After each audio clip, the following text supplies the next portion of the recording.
Manuel Amoros, bonsoir. Bonsoir. 82 sélections en équipe de France, 2 demi-finales de Coupe du Monde, vous connaissez un peu le sujet. Qu'est-ce Oui. qui fait un bon sélectionneur et est-ce que Didier Deschamps a les qualités qu'il faut? Les qualités, bien sûr qu'il les a, puisque c'est quand même un entraîneur de renom maintenant, même s'il avait commencé à l'AS Monaco, où le président Campora lui avait fait énormément confiance. Donc il était arrivé avec l'AS Monaco à la finale de Champions League.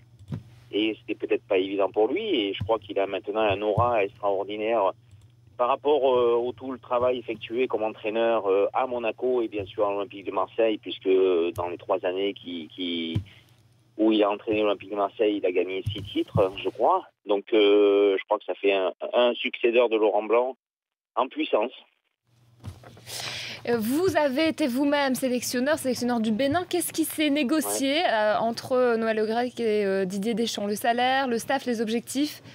C'est les objectifs. Je pense que quand on est sélectionneur d'un pays, je pense que les objectifs c'est toujours d'essayer de se qualifier pour les grands tournois, que ce soit le championnat d'Europe ou la Coupe du Monde.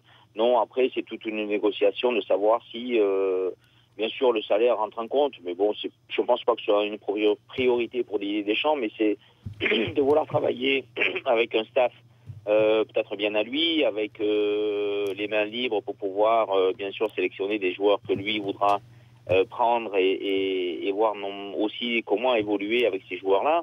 Donc c'est toute une négociation qu'il faut faire avec le président et bien sûr le président doit être informé de toutes les négociations que Didier prendra avec éventuellement son staff et les joueurs retenus.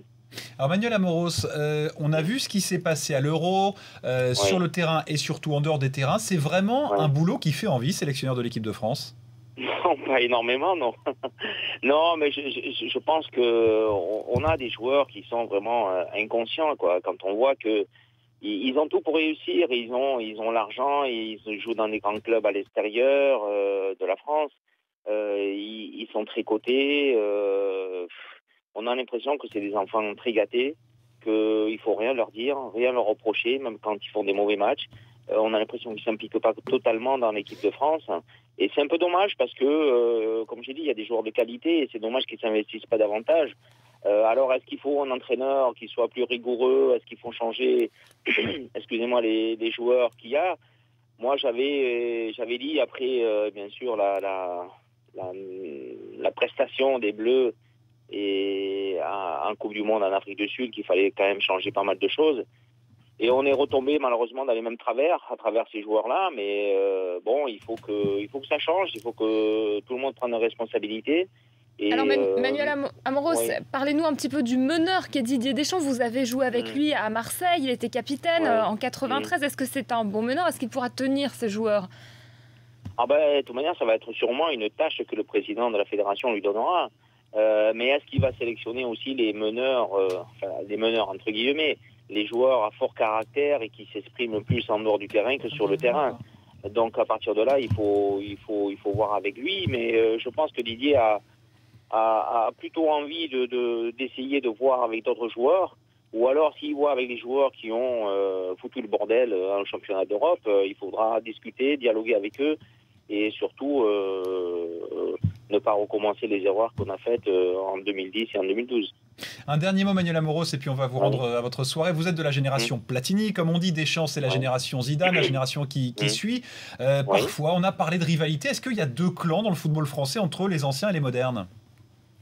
Je dirais oui et non. Je crois que on a notre génération qui est presque oubliée complètement par rapport à ce qui est sélection de l'équipe de France. On n'a pas un joueur de ma période, que ce soit parce qu'il y a sur le marché Giresse, Tigana, d'autres joueurs, anciens joueurs de ma période qui sont sur le marché comme entraîneurs et qui ne sont pas consultés non plus au niveau de la fédération. C'est un peu dommage. Mais bon, on n'a pas gagné la Coupe du Monde. Donc ça fait que ceux qui sont en 98 ont gagné la Coupe du Monde. Ils auront un aura peut-être un peu plus extraordinaire que nous. Mais quand on revoit le passé, je crois que il y a un quotidien qui est sorti hier et qui a parlé de notre match contre les Allemands à Séville. Et 30 ans après, je crois que ça fait chaud au cœur parce que 30 ans après, revoir un journal qui reparle de nous, un DVD où on retrace le match contre l'Allemagne, c'est vraiment un truc extraordinaire. Manuel Amoros, merci d'avoir été l'invité de BFM Merci. TV. Je peux vous dire que vous n'avez pas gagné la Coupe du Monde, mais vous êtes vraiment passé à deux doigts et on n'est pas prêt de l'oublier. Merci.